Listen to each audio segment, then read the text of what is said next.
On April 29, 22 I got 17,000 plus steps but was only given credit for 5,000 steps. I cleared cookies and cache from my browsers, removed Fitness Tracker from the AARP Now app and uninstalled AARP Now.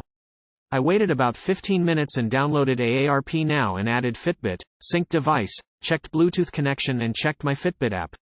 Still number 150 points update for the 10,000 plus steps. I called customer service number provided and was transferred to a web technician because now AARP Now app was asking me to link my AARP account. After I entered my membership number I received a sorry error message. AARP web technician told me log out of app for 2 hours and log back in and hopefully it will update.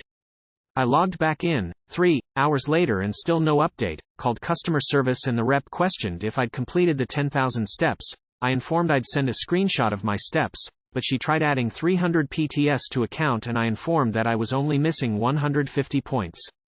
The AARP Now app never updated before closing or the next day with the steps. April 30, 22 I'm experiencing the same issue with not getting 150 points for 10,000 plus steps. I was getting my points for 10,000 steps until April 29, 22. Is anyone else having this problem? Has AARP started just giving points for 5,000 steps? Any suggestions would be greatly appreciated.